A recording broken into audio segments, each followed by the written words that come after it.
Hi, I'm Carol. I'm starting my new compost bin today.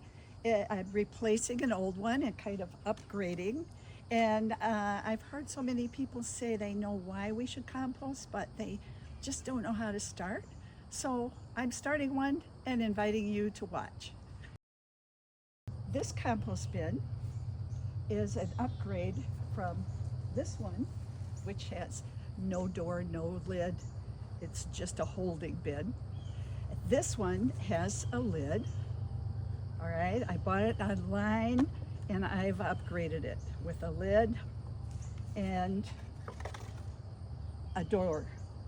So the reason you have a door is this is where all the finished compost is down there, and you want to be able to get it out without pushing everything aside in the top, which is what I had to do in this one. In your yard or someplace, you have saved some dry materials. We call them browns. And these are materials like dead leaves, twigs, nothing big like branches because they take too long to compost. But here's some of the dry things that I'm going to put in. All right, dead leaves. And pretty soon I'm going to have this full of dead leaves because the leaves will be falling shortly. I'll take my pitchfork, which is a tool that you will need because you're going to stir your compost occasionally with it. And the pitchfork will help me get some more of this. I'm going to put a lot in here. I'm going to put like 3 or 4 inches of this dead material. I have cardboard. You don't want to just throw it in there because it'll take a long time to compost. So you take your cardboard and just tear it up. Anything that you put in your compost should be made as small as you have time to make it. But if you don't, nature will compost it. It will just take a little longer. Here's another thing I find in my browns, in my dead stuff. This is an egg carton. It's at the end of the line. The material, you see what kind it is, I'm sure.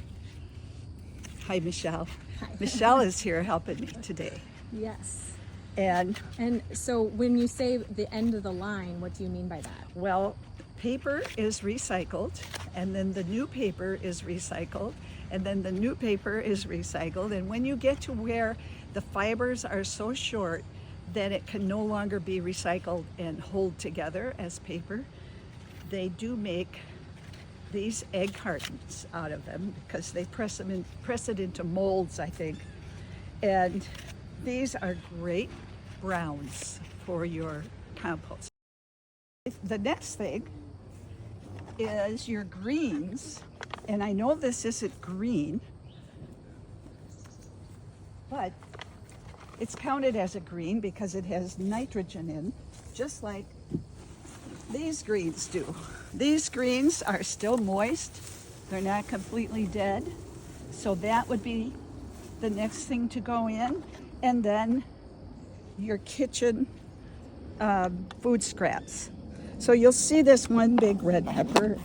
It was all wet and bad on the inside, so I wasn't going to serve it. And I'm going to put it in the compost, but again, when it's big, it'll take longer to compost, so I'm going to cut it up. Oh, look what else I see here. Coffee filters, coffee grounds, another coffee filter. So these are greens. They're all going to go in. I pulled some of them out just to show you. Also, you know, while you're doing this, you could put, if you have boiled eggs, crush the eggshells and put them in here. So I got that garbage from my kitchen counter compost bin. Here it is. Oh, look, there's more garbage in there from this morning. So I'm going to dump that in too. Mm-hmm.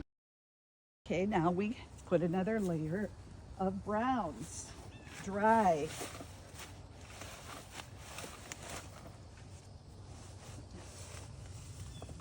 So another layer of this stuff. Okay. Don't ever leave your food scraps right on top. Oh, Put okay. at least a thin layer over it, just so it's not inviting to the other critters in the garden. Yeah. This is looking pretty good, and you see it's got all this space for air.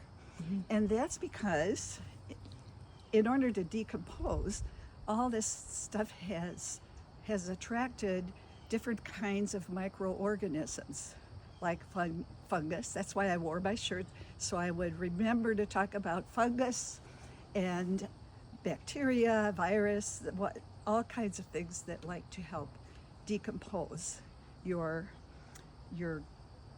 garbage, your compost. All right, so there it is, decomposing, and because these are living creatures, they need to have air, they need to have water, so keeps water handy. I don't need it today because it's just rained for 2 days. So And how often do you think you might water it? only when it seems dry.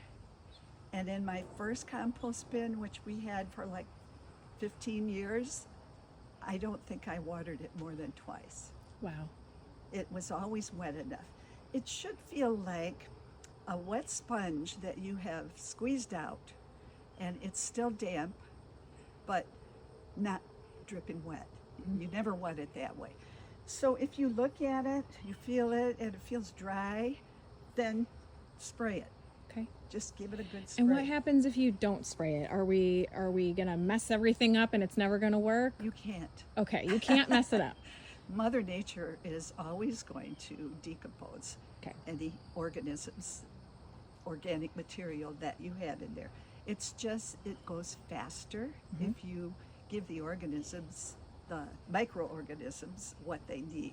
Just select a place, not So- under a tree, Right. not directly under a tree, and put your dry stuff, your browns, then your green, your wetter stuff, your greens, which include your kitchen scraps, and another layer of brown, and you're done.